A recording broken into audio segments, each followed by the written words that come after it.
Bueno, arranca esta tertulia de viernes y los quilomberos están tan de fiesta porque viene Javier Venegas. Javier, ¿cómo estás? Muy bien, muchas gracias. Pues vamos a hablar de, como sabéis, aquí los viernes los utilizamos para pensar un poquito más en profundidad, para salir un poquito de la cotidianidad y a través de utilizando algunas perchas, algunas cositas que vamos viendo, pues ver un poco el big picture, ¿no? Ver un poco lo que está pasando. Y para eso es importantísimo leer disidentia.com. Para eso es importantísimo apoyar ese proyecto periodístico del cual Javier Venegas es uno de los fundadores y es una de nuestras fuentes de inspiración a la hora de saber qué es lo que está pasando, entender un poco de manera global cuáles son las tendencias, las ideas, lo que se está discutiendo hoy por hoy. Así que si después de ver el quilombo tienen que pasarse, no olviden disidencia.com. Y si no sois mecenas todavía, hacerlo que merece muchísimo la pena. Cada vez sois más, Javier, ¿no? Sí. Cada vez sois más, ¿no? Sí. Tenemos un ritmo de crecimiento que demuestra que hay un público, tanto que nos miramos a veces con... Ha habido de ideas y no de tonterías. No, sí, tanto que miramos a veces con complejo hacia el mundo anglosajón, pero en España y también en otros países hay una sociedad civil que está demandando una cierta intelectualidad y ellos mismos, los propios Pensamiento lectores. crítico, efectivamente, pensamiento crítico. Bueno, Javier, proponíamos hoy un tema que tiene que ver con eso de que parece que todo lo hacemos mal. O sea, tú lees algunos periódicos, en especial el Diario del País, y parece que todo lo hacemos mal, que comemos carne, que no tiramos la basura donde va, que consumimos demasiados tóxicos, que no sé, que todo, desde que nos levantamos hasta que nos vamos a dormir, todo lo hacemos mal. Por ejemplo, un ejemplo, vamos a ver este tuit. Fíjate, tengo dos tuits. Vivimos en el país con mayor esperanza de vida, siendo el segundo más visitado del mundo, con la mejor sanidad pública y las mejores playas. El segundo país con mayor patrimonio histórico. ¿Pero qué pasa? Y 2 bares cada 1000 habitantes. Pero todo lo hacemos mal. ¿Por qué? Porque hay un tuit del diario El País diciendo: mientras cenamos o nos preparamos para ver la tele por la noche, los alemanes e italianos duermen. Esto, que puede parecer una anécdota, es un retraso de 2 horas que afecta a todos los ámbitos de nuestra vida. El trabajo, la familia, el ocio, bla, bla, bla. Bueno, ahí ya tenéis. ¿Os vais a dormir un poquito tarde? Pues mal hecho para el Diario del País. Mal hecho para el Diario del País. Censura para el Diario del País. Pero os voy a decir otra cosita más. Otro tuit, fíjate.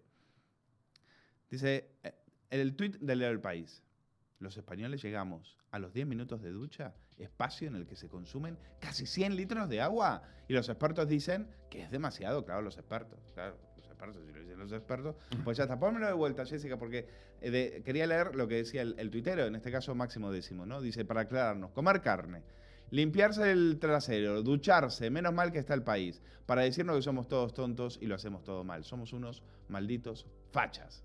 Pues eso yo creo que lo resume bastante bien. Javier.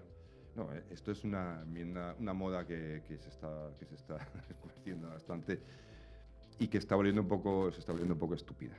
Decir que el otro día hablábamos con uno de nuestros articulistas de referencia en disidentia.com, que él vive en Leipzig y, claro, dice, nos acostamos y bueno, es que son las 4 ya de noche.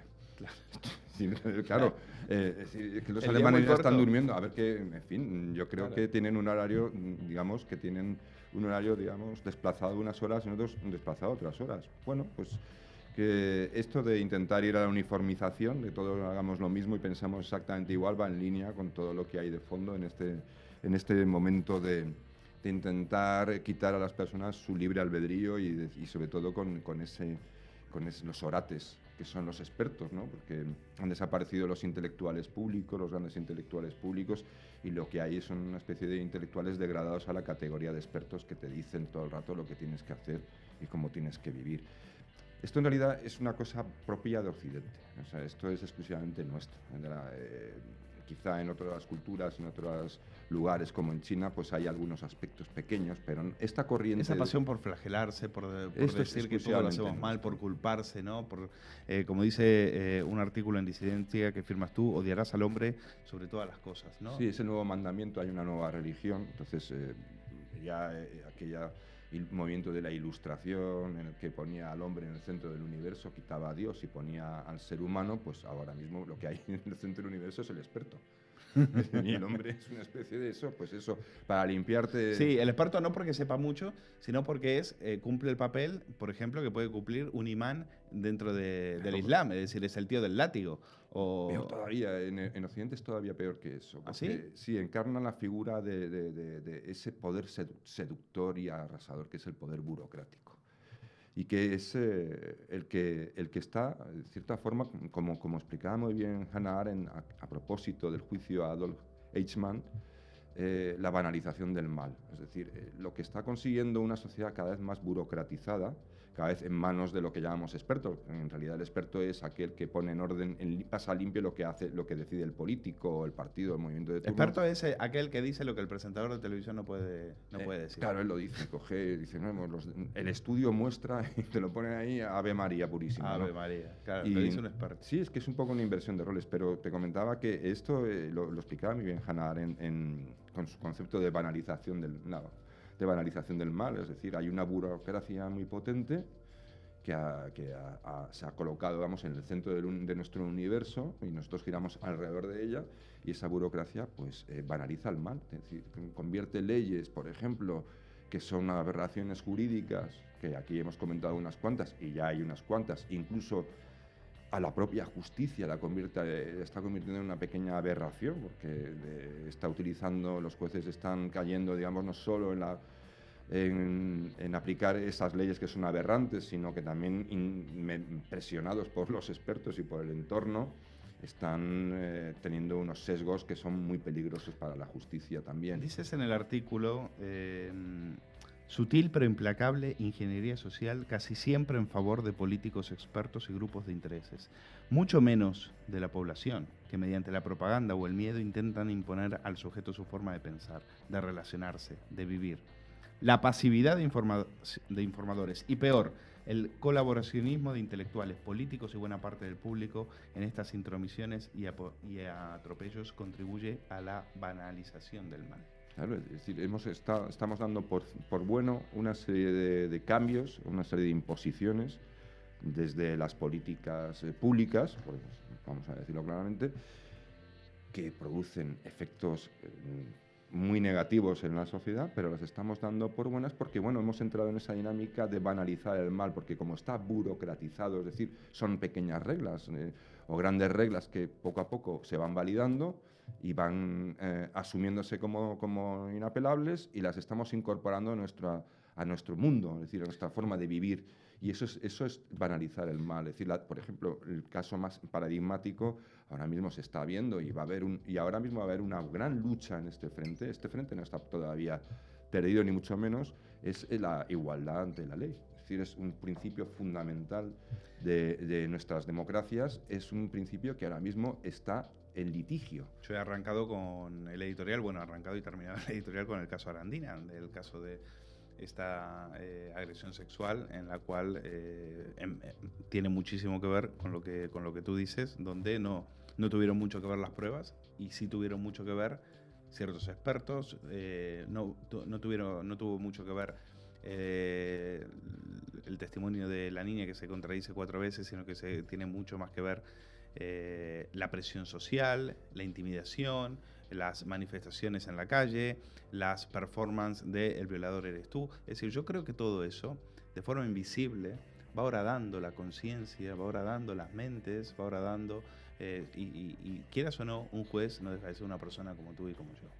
Entonces, al final, estas cosas tienen una influencia y todos cumplen un rol. Por un lado está el activista, que es el que sale y dice, yo tengo un problema. Ayer en Espejo Público, lo hubiera podido traer, ayer quizás no da para otro programa, ayer en Espejo Público apareció una mujer a quejarse de que la sociedad la presiona para que sea madre. Y dice, yo no tengo instinto maternal, ¿por qué tengo que ser madre? ¿Por qué la sociedad me presiona para ser madre? Y uno se pregunta y dice, pues arréglate, búscate la vida. Si hay gente que te presiona, pues no le hagas caso, ni punto, y sigue tu vida. A mí me das igual, me da exactamente igual si tienes o no tienes instinto maternal. ¿Qué buscan? Dice, es que como mujeres nos sentimos agredidas. Y había una mujer ahí que había sido madre, que había tenido 2 hijas, que era Carmen Morodo, y dice, lo que está diciendo esta chica me hace cuestionar. Dice, ¿habré sido madre yo por presión social ¿O habré sido madre porque yo quise tener hijos? No, pues ha Y sido llegaba no, y el que estaba, por suerte había un periodista al lado que decía, oiga, que yo quise tener 2 hijos y estoy feliz, ¿eh? A mí no me vengan a cuestionar mis valores, mis ideas de familia, etcétera. Y por cierto, realmente que cada uno haga lo que le dé la gana. O sea, y si hay una presión, nosotros también tenemos presiones para llegar a fin de mes, presiones para... no, pero es que es falso. Para hacer presiones para lo que sea. Que cada uno lidie con lo que lidie. ¿Pero qué es eso de endosarle a la sociedad tus propias culpas? ¿Qué es eso de endosarle a la sociedad tus propios fracasos o tus propios miedos? O es que... Y ahí empieza la rueda. Entonces, a partir de ahí, tú creas una asociación, mujeres presionadas socialmente para ser madres. A partir de ahí, el Estado dice, ahí tenemos un problema. La presentadora, por supuesto, diciendo, lo que tú dices dices toda la razón. Una presentadora, otra tertuliana que dice que es madre, también le da la razón. Y a partir de aquí, empieza la bola. Entran en juego los expertos, sacan una serie de estadísticas que, por supuesto, no llegan a ningún lado, están totalmente manipuladas. Y después de ahí, a cobrar las subvenciones. Y después de ahí vienen las manifestaciones. Y después de ahí, los políticos toman notas y aparece Carmen Calvo con una camiseta de I'm a feminist o I'm against motherhood o como le quieran llamar. Bueno, en fin. Pero es que es falso, lo de me siento presionada, eso es un sentimiento subjetivo propio de la civilización occidental en el momento en el que se encuentra, ¿no? Este subjetivismo, ¿no? Es falso, es bueno, lo tengo. ¿Cómo se demuestra que es falsa esa percepción, esa idea de que es la sociedad la que te presiona? Pues cuando hay sociedades que hacen justo lo contrario, como la sociedad noruega o la sociedad sueca, que hacen justo lo contrario y después de aplicar todas las medidas necesarias y más para que esa mujer se sienta libre y pueda hacer absolutamente lo que le dé la gana y que precisamente la sociedad desaparezca prácticamente de su percepción y de su vida y simplemente aparezca el Estado protector que la protege, la ayuda, le da todo lo que necesita para hacer lo que ella considere oportuno, pues resulta que las mujeres y los hombres, por propia decisión, son padres, son madres y toman decisiones que podemos considerar tradicionales, es decir, que corresponden a una sociedad opresora. Pues no, en una sociedad que no hay ninguna opresión, las personas toman las decisiones que toman. Eso es falso. Eso es falso. Y yo creo que ya está bien de decir...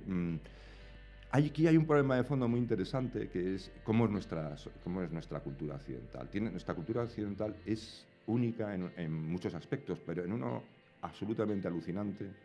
Es la única cultura que se divide en 2 periodos claros. Uno, que es monárquico, tradicionalista y poco materialista, que es lo que llamábamos antes, los historiadores le llamaban la Edad Media, que hoy en día ya no están muy de acuerdo en que se le llame Edad Media, porque en realidad es la primera edad de Occidente, de la cultura occidental tal cual la conocemos. Sí, empieza, no es tan oscurantista como se nos vendía. Empieza en el siglo VIII hasta el siglo XIII, poco más o menos. Ahí nace Occidente, la cultura occidental nace ahí. Es decir, eso de que la Edad Media no tenía avance, no, es mentira. Lo que tenía era una tensión muy fuerte entre la fe y la razón. Entonces, una sociedad menos materialista, pero con un sentido, con una razón práctica ya muy emergente, ¿no? Pues los grandes ingenios empiezan en la Edad Media, empieza de verdad a trasladarse actualizados los códigos de leyes que nacen del derecho romano, pero se actualizan y se aplican en los diferentes territorios. Es decir, es el germen y es una sociedad que ahí empieza, es la eclosión de Occidente y la potencia. Pero con tensiones, evidentemente. Una tensión lógica, y esa tensión no va a desaparecer. Y luego hay una edad moderna, una edad moderna de Occidente, en la cual, por eso es la gran característica de Occidente, la particularidad de Occidente, es esa, que se produce la inversión. Es decir, es una edad en la antitradicionalista, desde luego ya no monárquica, es decir, subjetivista, materialista.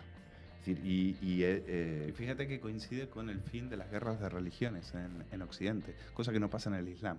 Ellos todavía siguen claro, en sus guerras internas de religión, porque lo que vemos en Oriente Medio no es no es el Islam contra Occidente, lo que vemos es el Islam contra el Islam, chiíes contra suníes, es decir, ellos están todavía en esa etapa de guerras de religiones. Cuando Occidente deja ese paso, ahí empieza la modernidad. Claro. Bueno, empieza la decadencia del mundo árabe, también en el siglo XV ya se constata la decadencia de la civilización china, por ejemplo, que hasta entonces tecnológicamente era la que más ingenios había desarrollado, nosotros íbamos por detrás.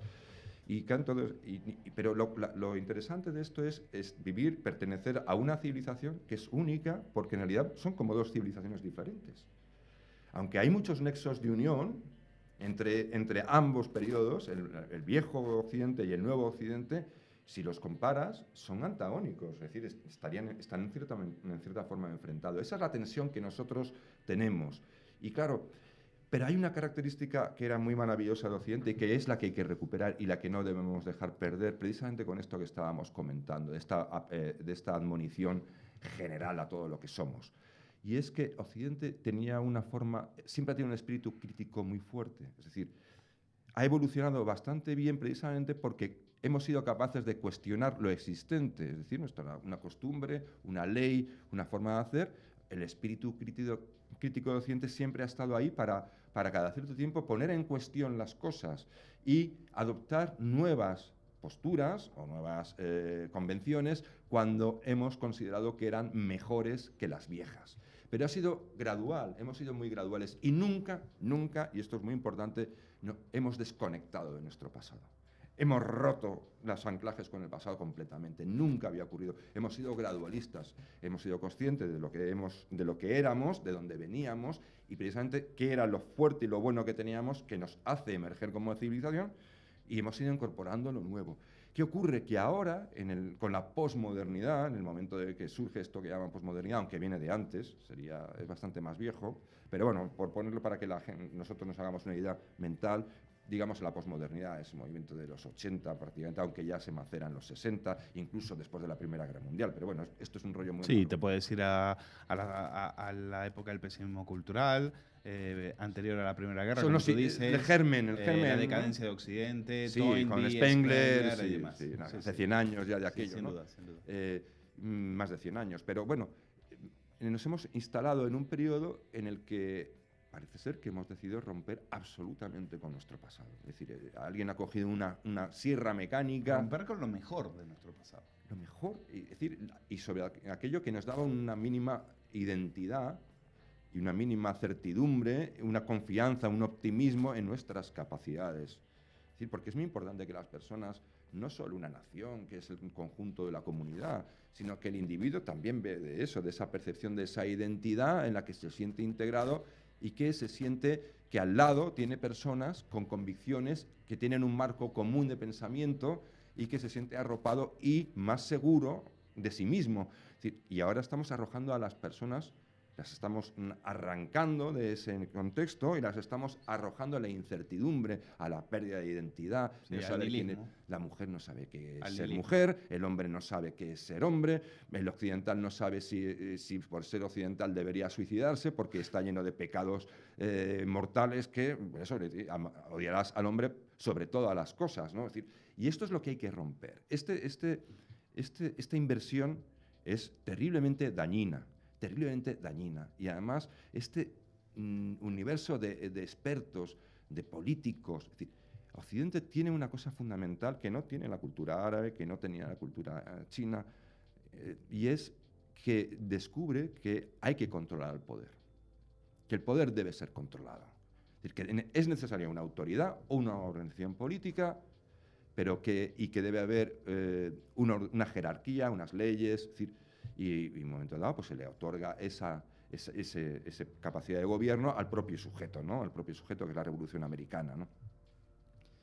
Pero hemos tenido siempre una desconfianza sana hacia el poder, una sana desconfianza hacia el poder. El poder no viene del experto y del experto cae sobre nosotros como una losa, es decir, nosotros somos los que controlamos al poder y eso se está perdiendo. Pero tú decías, efectivamente, en el Occidente hay dos almas separadas por una línea muy delgada, muy delgada, ¿no?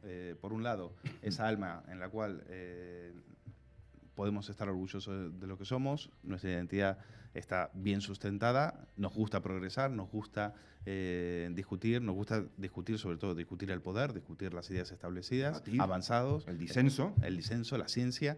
Y por otro lado está ese pesimismo cultural, ¿no? Esa especie de que todo lo hacemos mal, están pendientes, y alimentado, por supuesto, de los medios de comunicación, sobre todo de la izquierda, diciéndonos todo el tiempo que somos una lacra social, que no valemos para nada, no hacemos más que quejarnos, todo está mal. Entonces, cuando tú lees, y sobre todo cuando tú ves esa idea que efectivamente llevamos 100 años, Porque eso a lo que llevan, ese pesimismo cultural de Toynbee, de Spengler, la decadencia de Occidente, alimentado ya de antes por el romanticismo alemán, al final lo que te llega fue al nazismo y al fascismo. Es decir, el camino es ese.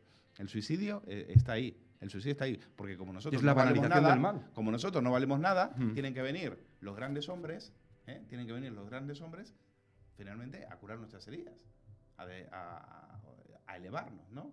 A elevarnos. Un poco es una idea muy nietzscheana de voluntad de poder, ¿no? Entonces, al final, esa idea de pesimismo cultural, esa idea de flagelarse, a mí me recuerda mucho, había un libro de Chesterton que se llama El hombre que fue Jebus, y en ese libro hay un personaje que le dice al otro, en ese momento las ciudades estaban creciendo, se estaban modernizando, y entonces Chesterton está como diciendo, imagínate la Londres de principio del siglo, esto es fantástico, y estaban haciendo el metro, que imagínate lo que es el metro, ¿no? Es decir, cuando tú miras lo que hacían hace 100 años, yo este fin de semana estuve en el Escorial tiene 500 años. Hoy, si quisieran construirlo, no podrían. Yo estoy convencido que si hoy quieren hacer el Escorial de vuelta, no son capaces de hacerlo como lo hicieron en ese momento. El Escorial es una obra auténticamente perfecta, geométricamente perfecta y arquitectónicamente perfecta. Y por supuesto, tiene un valor simbólico y cultural. Eso sí que sabían bien lo que defendían y lo que eran. Y lo que eran. Por supuesto, a mí me hubiera gustado, prefiero esta sociedad a aquella, pero a aquella yo la respeto. Porque eso impone. Tú ves eso y yo veo una civilización superior, Javier. Yo veo una civilización superior. O sea, eran capaces de hacer cosas que nosotros, por la burocracia, por las trabas, por el no creérselo, no son capaces. Tú ves eso, tiene 500 años. Y así todo te termina, te acongoja, te intimida de lo potente que es, ¿no? Y lo que le dice el personaje de Chesterton en El hombre que fue Jueves es, le dice a un personaje, están en el metro y le dice, fulanito, ¿no te parece fantástico saber que la próxima estación se llama Victoria? Bien bonita. Entonces, no le tenían miedo al futuro, no le tenían miedo al progreso. Por eso la izquierda es tan reaccionaria, porque detesta el futuro. Por eso lo del cambio climático. Es decir, todo lo que sea cambio no puede soportarlo. Porque todo lo que esté fuera de su alcance y fuera de su control necesita meterle mano. Esto aquí, citar a Popper es imprescindible. Es la diferencia que hizo Popper entre la ingeniería social gradual y la ingeniería social utópica. Es decir, creo que la ingeniería social, bien entendida como algo que fluye de una forma más o menos espontánea, controlada en el sentido que no viene un gran planificador y nos hace polvo a todos, sino que es Occidente. Y la negación de Occidente es la ingeniería social utópica. Vivimos con una serie de movimientos o de intenciones muy peligrosas, que es intentar trasladar nuestra responsabilidad, nuestro optimismo, nuestra capacidad de hacer ese espíritu de frontera tan occidental, quitárnoslo y trasladarlo o bien a la propia mecánica de la historia. Es decir, nosotros no somos nada, es la historia. Por eso el progresista quiere estar siempre del lado de la historia, es decir, el lado bueno de la historia, yo soy la historia. Y si no, o al mismo tiempo, trasladarlo a un gran planificador que se le supone omnisciente y, por supuesto, benigno y bondadoso. Pues no puede ser. Ese es el gran peligro.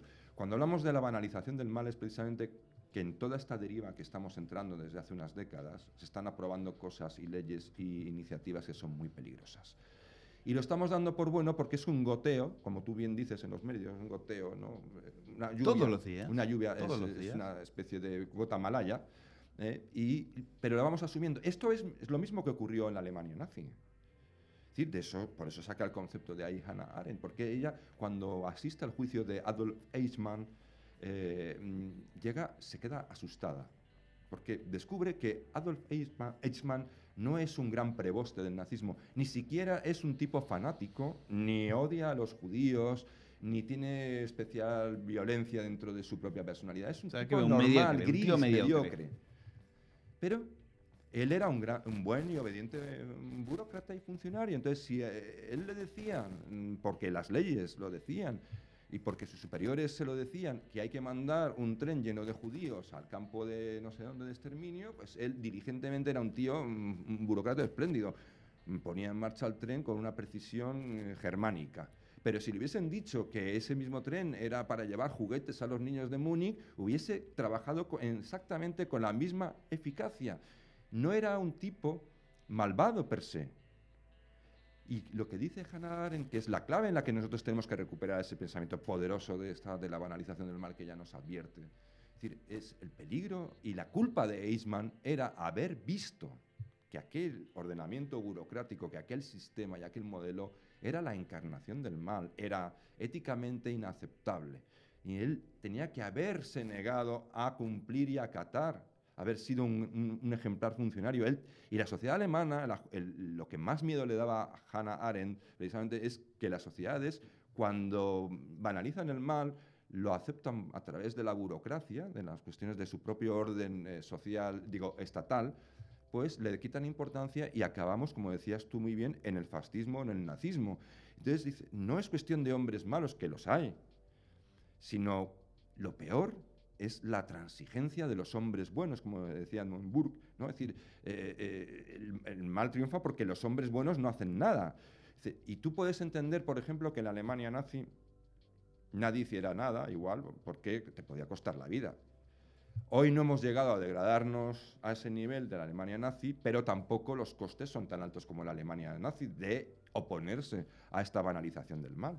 Es decir, debemos aceptar que tenemos que pagar algún precio por combatirlo. Es decir, evidentemente, como tú bien sabes, combatirlo y ponerte en el lado contrario, en el disenso, puede suponer ser excluido incluso socialmente, te puede suponer una merma de ingresos a los periodistas y a los que trabajamos en esto, sabemos cómo funciona, nos supone colocarnos en un lugar muy delicado para nuestra propia supervivencia económica, pero comparado con lo que es lo que te podía pasar en un régimen nazi, es un precio, yo creo que asumible, relativamente asumible, y yo creo que hay que cambiar.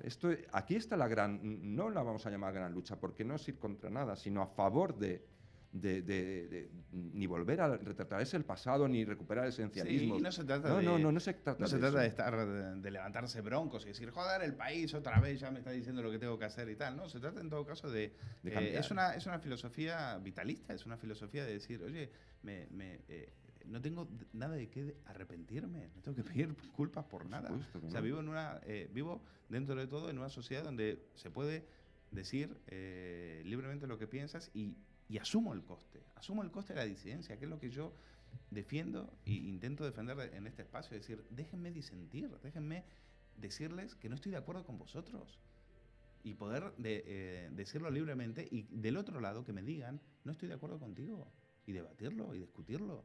Lo que no se puede hacer es decretar una serie de los 10 mandamientos, una serie de salmos escritos, tallados en piedra, que sean incuestionables. Y eso es lo que están haciendo de las televisiones.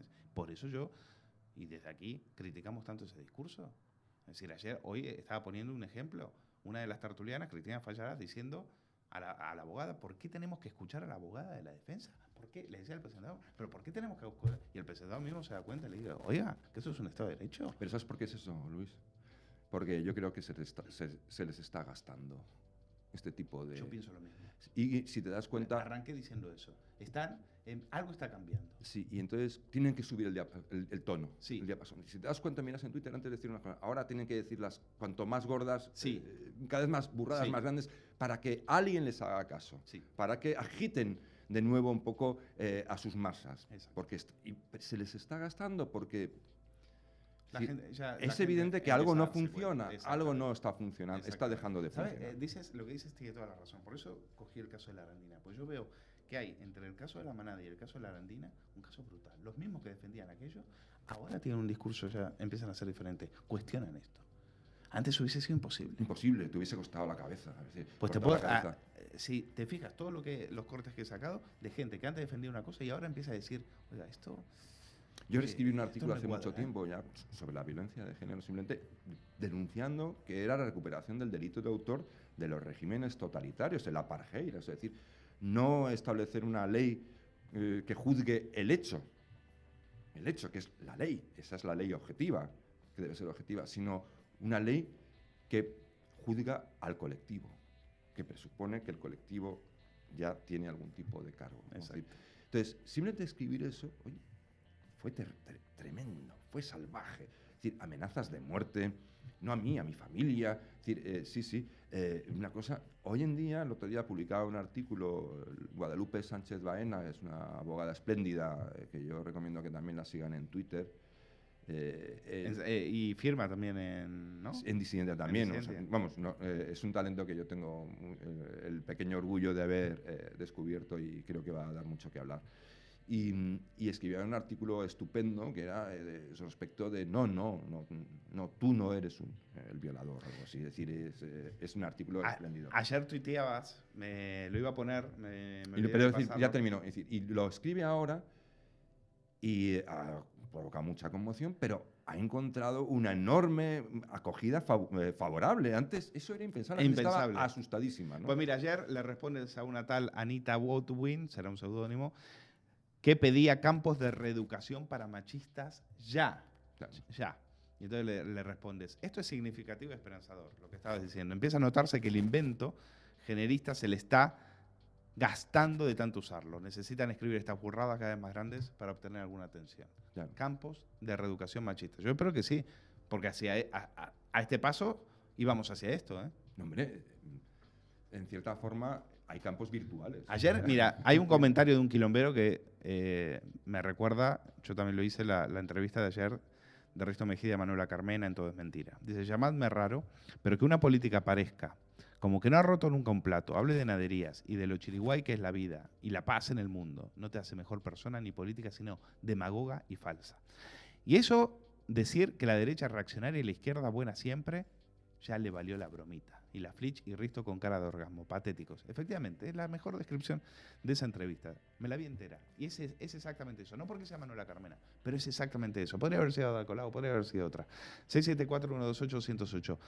Porque ahí lo que estaba diciendo Carmena es, la izquierda es el progreso, la derecha es reaccionaria. La derecha siempre evita, cuando en realidad es al revés. Cuando en realidad es al revés. Y creo que hoy hemos intentado el progreso es dotar al sujeto de iniciativa y de identidad propia y de libertad, de libre albedrío. Eso es el progreso. No castrarlo. Coger y quitarle todo eso al sujeto para trasladarlo a un planificador benigno y bondadoso, los campos, comillas, por cierto, eso es el reaccionario. Los campos de reeducación no estaban en las sociedades capitalistas. Los campos de reeducación estaban en las sociedades comunistas. Anita, creo que... Y además, quien decide quién es machista, ella lo va a decidir. Bueno. O sus jueces con perspectiva de género, los que están colando gradualmente gota a gota en el sistema judicial español. Pues ojalá, mira, acabo esta tarde con una sensación de victoria. Ojalá sea cierto. Hay que ser optimistas, hay que levantarse. Ojalá esta resistencia esté cogiendo todavía más fuerza. Disidencia.com, se van. Este artículo que comentamos de Javier Venegas lo encuentran ahí en Disidencia. Si son mecenas, pues lo pueden ya disfrutar. Si no, hacerse mecenas de ese proyecto tan interesante y tan necesario. Javier, gracias. Muchas gracias. La semana que viene, otra sección más de aquí de Disidencia, aquí en El Quilombo, y se me ha hecho muy tarde. Viene